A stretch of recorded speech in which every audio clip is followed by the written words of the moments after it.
Untuk tahun 2024 itu sampai dengan Juni kita sudah membuat keuntungan 82 miliar dibandingkan kerugian tahun lalu 138. Kenapa tahun lalu terjadi kerugian, Pak? Karena waktu kita akuisisi MBZ, ya kita mendapat pinjaman dari BCA, Pak. Ya kan? Iya. Jadi kita harus membayar bunga. Tapi di tahun Desember 2023 kita lunasi semua. Kita ambil dari 2017 ke sini aja, Pak ya. Iya. Kita sudah hampir spend kurang lebih sebentar, Pak. Kurang lebih 4, 21, 25, kurang lebih hampir 50 triliun, Pak. 2017 ke sini saja. Belum yang lain-lain nih, Pak.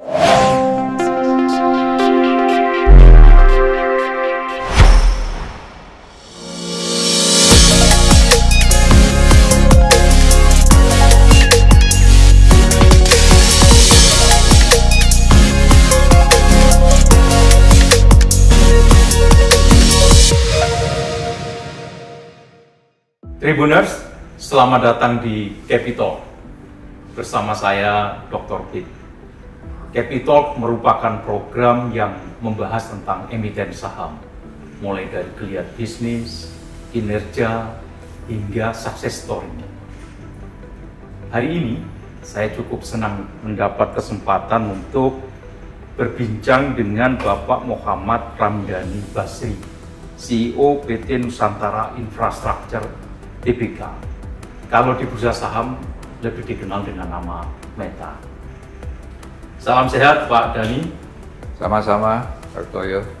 Ini Pak, 10 tahun terakhir ini, kalau boleh dibilang pemerintah ini kan menganak emaskan infrastruktur.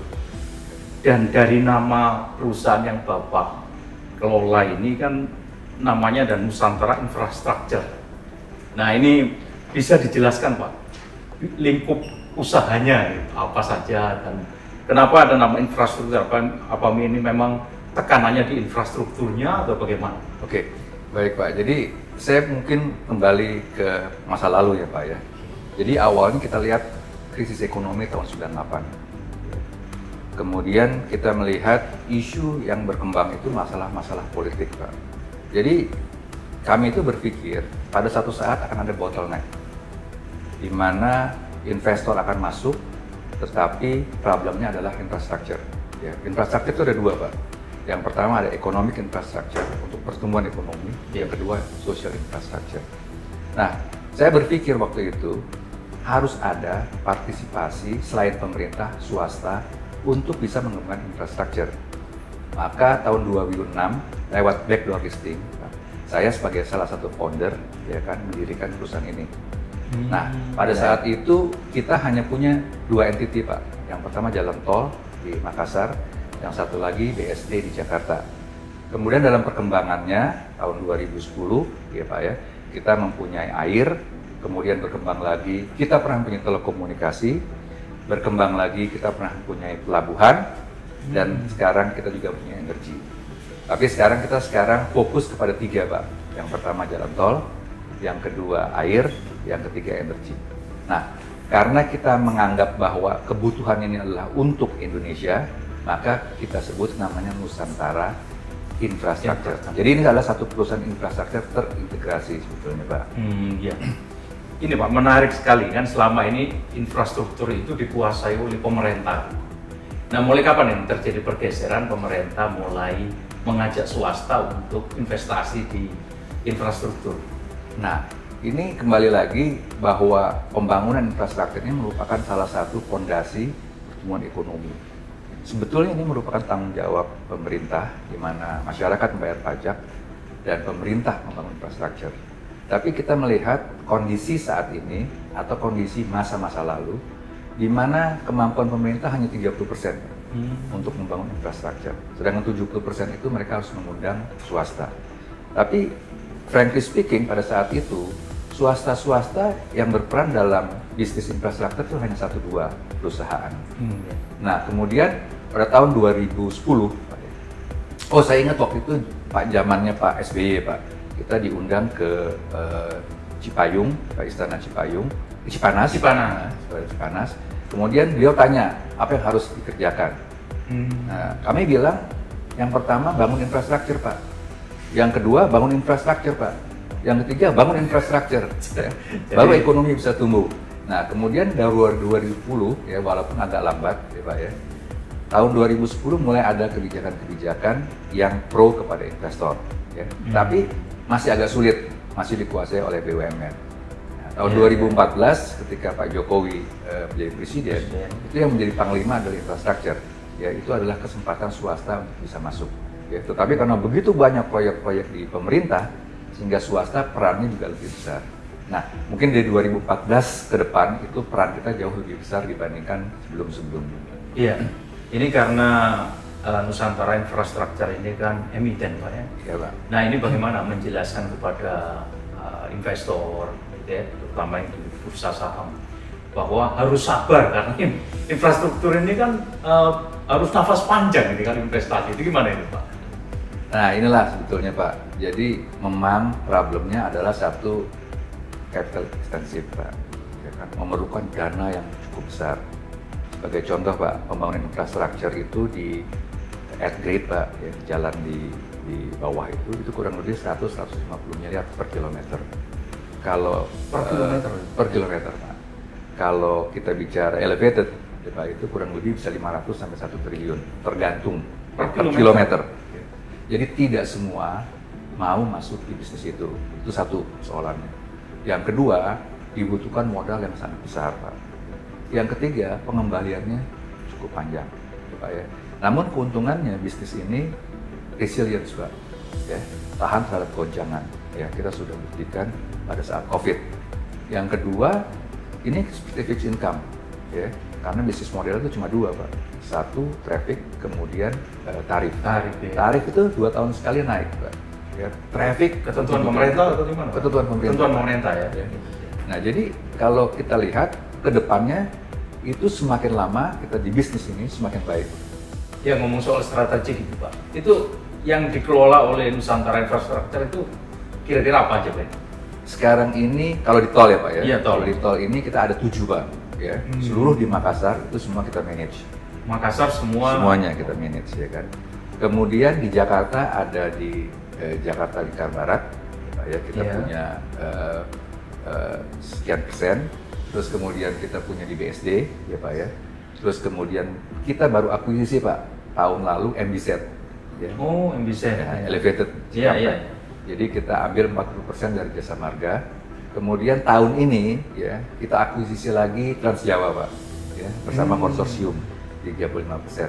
Nah, ini yang tadi saya katakan bisnis-bisnis atau lokasi-lokasi yang sangat strategik, Pak ya, khususnya untuk traffic ya yang sangat padat. Yang dipentingkan orang itu sebetulnya bukan tarifnya, Pak. Yang dipentingkan orang itu waktu. Ya, Pak ya. Jadi kalau orang mau pergi rapat, dia tidak mau kehilangan waktu 1 jam atau 30 menit dia telat. Ya, Pak ya. Minimal time is money itu berlaku di bisnis tol. Time is money, ya, Pak ya. Jadi berapapun mereka akan spend, akan keluarkan uang, ya, Pak, as long as mereka tepat waktu. Jadi mungkin kalau ada kenaikan tarif, tapi kenaikan tarif bukan kita, Pak, itu dari pemerintah, kebijakan pemerintah. Ya. Kita hanya mengikuti semua kebijakan pemerintah. Nah, kalau ada kenaikan tarif biasanya masyarakat protes, ya, mahal dan sebagainya. Kembali lagi, Pak, tidak ada alternatif lain. Mereka harus pergi ke tempat tujuan dengan tepat waktu, ya. Sehingga mau tidak mau, ya, mereka harus membayar tarif yang ditentukan oleh pemerintah. Ditentukan oleh pemerintah loh, Pak. Iya. Bukan kita. Kalau kita investasi, ya Pak ya, di toll road dengan quality yang bagus, ya, itu maintenance-nya rendah, Pak. Ya. Tapi memang kalau jadi mahal di awal gitu. Mahal di awal, ya, Pak ya. Kalau gitu, maintenance-nya lebih mahal, lebih tinggi. Gitu. Nah, kita punya satu standar internasional, Pak, standar internasional. Karena pemegang saham kita kan macam-macam, Pak. Ada asing, ada segala macam. Jadi kita punya pegangan international standard. Ya, quality kita harus nomor 1. Mungkin investasinya jauh lebih mahal, Pak. Ya. Tapi pemeliharaannya jauh lebih rendah. 1. Yang kedua, juga kita memberikan pelayanan yang 100% memberikan kenyamanan kepada masyarakat, Pak. Karena sebetulnya bisnis ini 50-50, Pak. Ada komersialnya, ada tanggung jawab sosial kita kepada masyarakat. Jadi sama-sama punya tanggung jawab besar. Tapi jangan kebanyakan tanggung jawabnya, Pak. Profit oriented tetap ya. Harus terus Pak. dikedepankan. Karena kan kita pinjam uang dari bank, Iya, ada iya. investor, mereka harus kita handle lah Pak, ya kan, nah semuanya. Dengan Terus kalau perhitungan. Trans Jawa tadi gimana Pak? Jadi Trans Jawa ini baru Pak, ya baru bulan Juni kemarin kita menandatangani CSPA (Conditional Sales Purchase Agreement) dengan induknya Jasa Marga, ya, dengan konsorsium. Kebetulan salah satunya itu member konsorsiumnya itu GIC Pak. GIC ini adalah sovereign wealth fund dari Singapura yang punya dana itu cukup besar, ya. Nah, dengan dukungan mereka juga kita sama-sama untuk mengambil 676 km Pak, ya kan, Jakarta sampai dengan Surabaya. Oh, Surabaya saja nggak sampai Probolinggo? Belum, Oh, Pak. belum. Ya, nanti ke depannya nanti kita lihat lagi. Nah, jadi kita mengambil 35%, mudah-mudahan ini salah satu Pak indikasi bahwa BUMN itu mau mengajak swasta untuk berpartisipasi dalam membangun infrastruktur. Ini yang tadi saya bilang Indonesia Incorporated sebetulnya Pak, ya. Swasta diajak untuk sama-sama membangun. Pak Dhani, kalau kita lihat ini Pak, perkembangan dan prospeknya, gitu ya, jalan tol, kemudian infrastruktur yang dibangun. Kalau menurut Pak Dhani, Nusantara infrastruktur ini yang paling kuat itu memberi revenue itu di mana? Sekarang ini kita punya 3 Pak bisnis unit. Yeah. Yang pertama jalan tol, yang kedua air, yang ketiga energi. Ya kita sebut air dan energi ini utilities. Nah, memang sekarang 65% dan 70% pemasukan atau income itu dari jalan tol Pak. Ya. Tapi bukan berarti air dan energi ini tidak punya prospek yang bagus. Ya. Yeah. Kalau kita lihat IKN Pak, masalahnya kan air Pak, ya. Juga listrik Pak. Nah, tapi mungkin Pak ini regulasinya belum sebaik di jalan tol, ya. Oh. Jadi kalau ini semua sama dilakukan seperti jalan tol, saya jamin ini akan menjadi salah satu prospek yang sangat baik Pak ke depannya. Kalau ngobrol dengan Pak Dhani, sepertinya banyak peluang bisnis ya di infrastruktur itu. Nah ini apa Pak kendalanya? Kok pemainnya sedikit atau karena capitalnya harus gede atau kan bisa juga kerjasama dengan asing? Nah, gini Pak, jadi kembali lagi dana di luar tuh banyak sekali dan besar sekali. Kadang-kadang, ya mohon maaf nih Pak ya, kadang-kadang sering dipolitisasi Pak. Infrastruktur ini kan sebetulnya kegunaannya untuk masyarakat luas Pak. Ya, siapapun yang membangun Pak, yang diuntungkan pertama adalah masyarakat. Yeah. Kita nih Pak investor atau operator itu masih ada risiko Pak. Tapi begitu kita bangun, kita buka, yang diuntungkan pertama adalah masyarakat. Jadi siapapun yang membangun sebetulnya nggak ada masalah. Sekarang uang yang banyak di luar itu bagaimana kita tarik ke sini Pak? Pertama memang regulasinya harus jelas, ya, komitmen dari pemerintah jelas. Yang tidak kalah penting Pak, asing itu melihat siapa partner yang kredibel Pak. Ya kan? Jadi tidak mudah, mereka punya uang, kalau mereka nggak punya partner yang kredibel, mereka takut Pak. Nah mohon maaf lagi nih Pak, saya di Indonesia ini banyak pengusaha-pengusaha kita yang nggak kredibel Pak. Nah ini harus kita bangun Pak. Maksudnya dalam bahasa kasar broker itu. Kurang lebih gitulah. Bukan saya ngomong loh Pak ya. Bukan saya ngomong. Nah artinya gimana? Artinya pemain-pemain besar Pak, kayak GIC, Sovereign Wealth Fund ini, mereka melihat Pak, siapa sponsornya, siapa partnernya. Nah ini sebetulnya yang harus ditumbuhkan ya, pengusaha-pengusaha yang genuine Pak. Ya, sehingga mereka ini bisa menarik asing-asing dengan nama-nama besar. Nah, jadi pertanyaannya adalah apakah dana? Bukan Pak. Ya, masalahnya tadi selama bisnis itu visible, manajemennya transparan, sponsornya bagus, partnernya bagus, aturan mainnya baik, itu dana akan masuk Pak. Pak Dhani, kita lanjutkan terkait dengan bagaimana kinerja keuangan Pak. Kalau tadi secara dari sisi peluang sudah sangat besar dan saya kira investor akan memperhatikan dan akan berbondong-bondong tertarik melihat saham Meta ini. Nah ini bagaimana tentang kinerja keuangannya itu? Oke, jadi kita ini punya satu visi misi untuk tumbuh dulu Pak, ada 2 Pak ya. Oh ya. Yang pertama itu bisa kita ini tidak tumbuh, tetapi membagikan dividen. Iya ya. Tapi kebijakan kita tumbuh Pak. Jadi sejak 2017 itu kita membangun beberapa proyek. Yang pertama Petarani membutuhkan capital Pak. Kemudian kita membangun perbaikan BSD membutuhkan capital. Iya. 2 tahun yang lalu ya kita mengakuisisi MBZ itu membutuhkan modal 4 triliun lebih Pak, 4,3 triliun, 40%. Iya. Ya kan. Kemudian kita baru lagi mengakuisisi Trans Jawa Pak, ya, relatif besar. Saya belum sebut karena ini belum SPA Pak. 38%. 35%. 35%. 35%. Nah, tetapi juga kita mengundang pihak investor, ya Pak, ya, Iya. sehingga terjadi dilusi di saham Nusantara di anak perusahaan Mun, Pak, sehingga tidak terkonsolidasi secara penuh.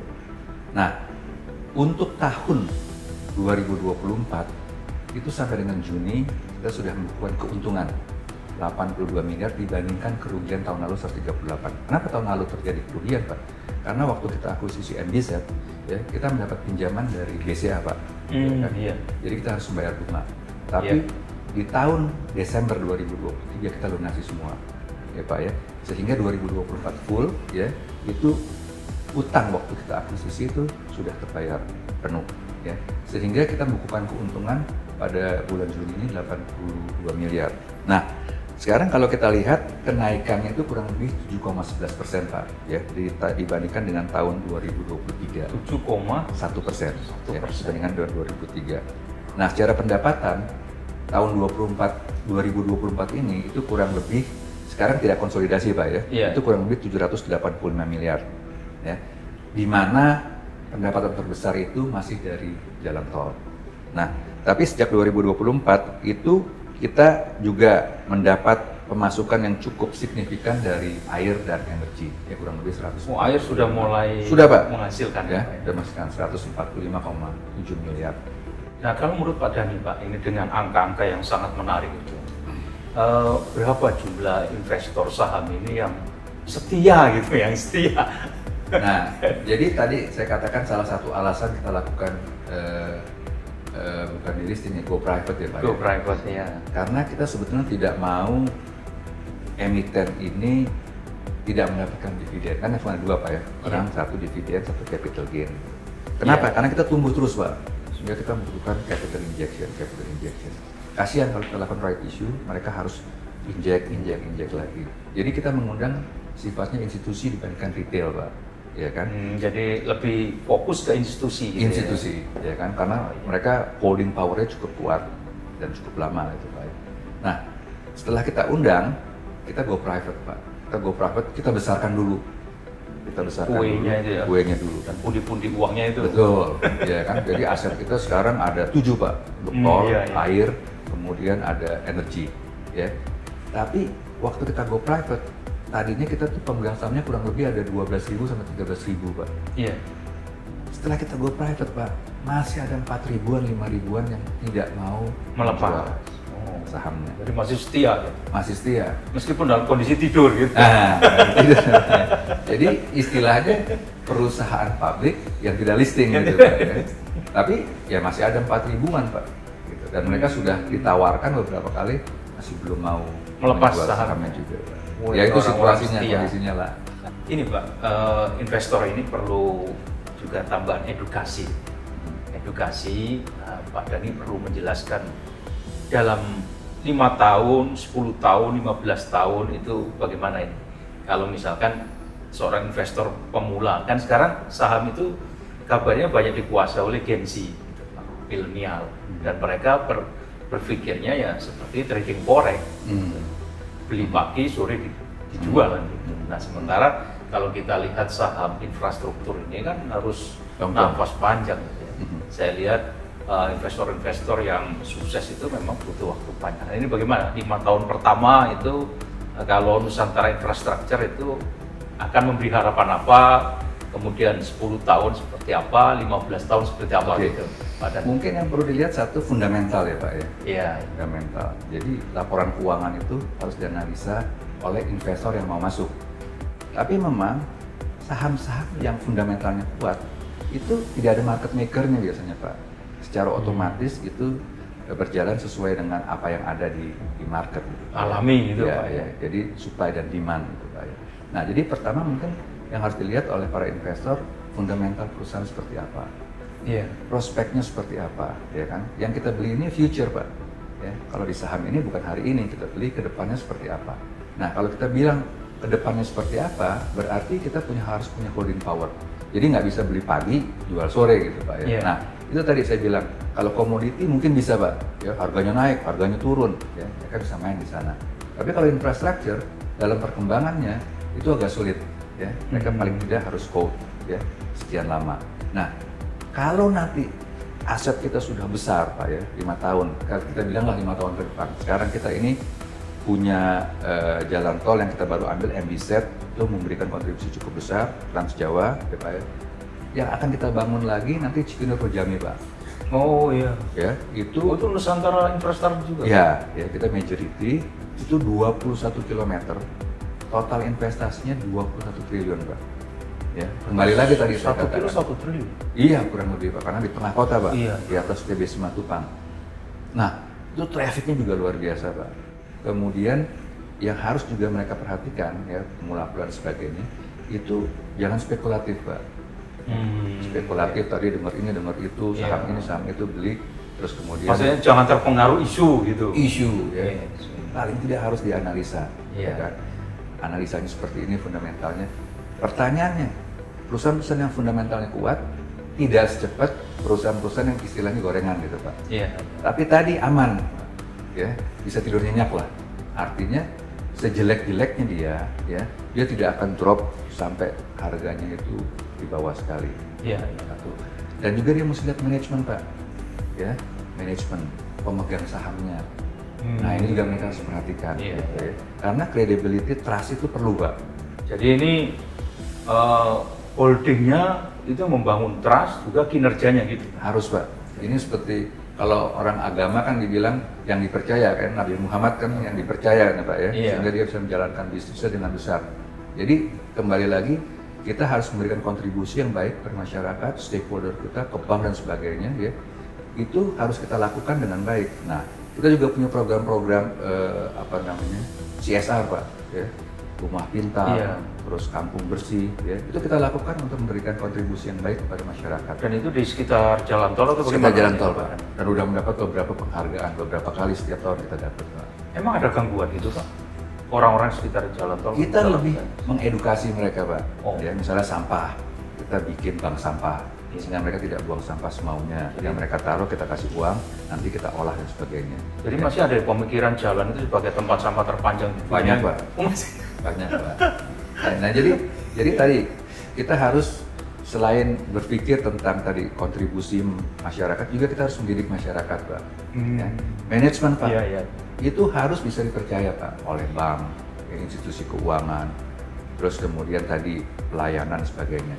Nah kalau itu tercipta Pak, ya kan, kalau saya sebagai investor nih, yang mau retail atau apa, itu nggak usah takut Pak, aman. Ya. Jadi mesti kita lihat siapa manajemen yang mengelola perusahaan ini, siapa sponsor atau pemegang saham yang memiliki perusahaan ini. Nah itu tuh paling penting Pak. Nah ini Pak, Nusantara Infrastruktur ini kan dinaungi oleh Salim Group. Itu punya pengaruh besar nggak Pak untuk mendapatkan funding dari luar atau di Indonesia juga gitu, gimana itu? Nah, jadi ini pertanyaan yang bagus nih Pak. Publik tahu ini bahwa Nusantara ada Salim nih kuat. Jadi pertanyaan bagus Pak. Jadi kembali lagi, pengusaha itu harus credible Pak, trust. Pak, ya. Jadi investor atau financial institution itu yang pertama dilihat siapa sih orangnya. Kalau Bapak cacat Pak, ya, cacat dalam hal keuangan segala macam.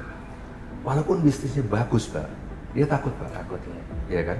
Tapi kalau Bapak sebut ya, nama A, namanya harum bagus, itu red carpet Pak. Bahkan dia bilang oke lah, kolateralnya nanti aja.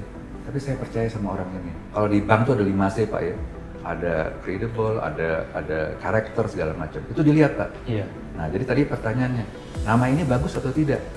Kalau Bapak sebut ke institusi keuangan, mereka akan respect Pak. Di dalam negeri maupun luar negeri. Dalam negeri maupun luar negeri.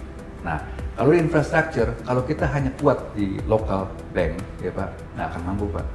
Nggak mampu, meskipun konsorsium itu? Nggak mampu Pak, karena investasinya besar sekali. Kebutuhan negara ini untuk infrastruktur besar. Karena itu kita harus membangun aliansi juga dengan institusi keuangan maupun strategic investor dari luar. Nah, salah satunya contoh Pak, GIC masuk ke kita. Itu sebetulnya hal yang luar biasa Pak. Karena sovereign wealth fund itu sangat-sangat kritis Pak. Banyak hal yang dia ingin supaya bisa masuk ke satu perusahaan seperti ini gitu Pak. Nah jadi kita di manajemen juga merupakan satu kebanggaan Pak, bisa mengundang mereka. Untuk pemerintah juga satu kebanggaan sebetulnya Pak. Ya kan? Itu kan sebetulnya fundnya pemerintah Singapura Pak, yang bisa masuk ke kami Pak, ke swasta gitu. Kalau boleh tahu nih Pak Dhani, dana yang berputar di luar yang Pak Dhani sampaikan itu banyak sekali, itu ada nggak yang syariah gitu Pak? Kan lagi tren nih di sini negara-negara syariah gitu. Syariah itu yang paling terkenal itu justru di London Pak. Ya, luar biasa Pak, besarnya. Tapi saya nggak tahu Pak ya, mungkin menjalankannya agak berbeda Pak. Oh gitu. Bukan di Saudi malah Pak. Bukan. Karena orang Saudi itu taruh uangnya semua di sana Pak. Ya.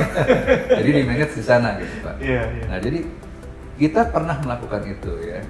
Jadi dengan salah satu investor dari Malaysia. Ya, oh iya. Nah, syariah. Jadi kembali lagi. Untuk investasi apa ini? Jalan tol apa air? Itu mereka masuk, saya lupa persentasenya, tapi di salah satu subholding jalan tol kita. Oh jalan tol. Jalan tol kita. Nah jadi kembali lagi Pak tadi, institusi keuangan itu banyak sekali. Jadi apa yang kita bangun saat ini adalah kepercayaan, credibility. Jangan sampai nama kita rusak gitu Pak. Iya. Iya kan? Nah, kalau namanya bagus tadi, wah, itu kita ngomongnya gampang Pak. Istilahnya gini Pak, kalau nama kita cacat Pak, kita sama bank tuh ketemu officernya aja Pak. Tapi kalau nama kita bagus, dia buka pintu, CEO-nya ketemu kita. Atau CEO-nya ke kita gitu Pak. Kurang lebih gitu Pak. Iya, kalau boleh tahu Pak Dhani, dari seluruh proyek itu yang sudah dikerjakan, itu sudah menghabiskan berapa triliun?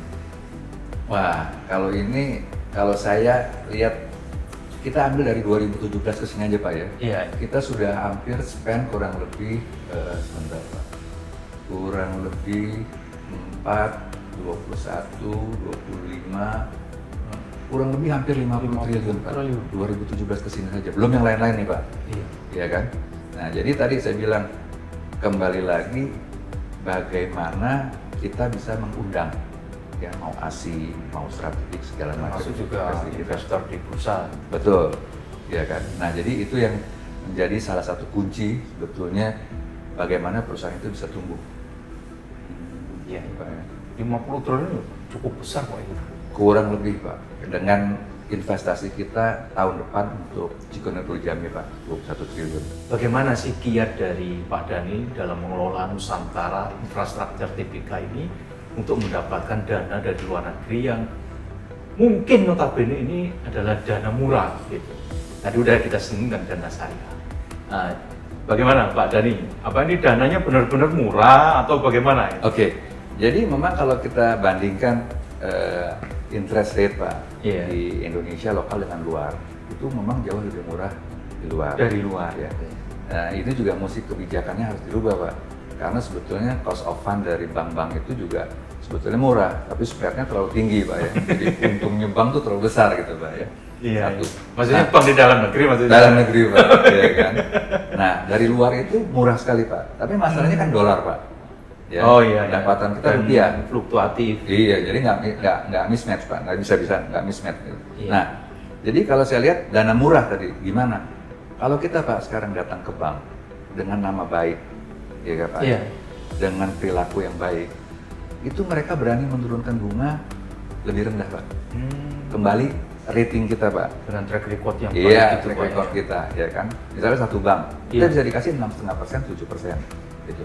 Tapi kalau pada saat kita punya problem segala macam, gitu, kita harus structure kita segala macam, atau PKPU segala macam, itu akses ke banknya susah dan mereka akan memberikan bunga tinggi sekali Pak.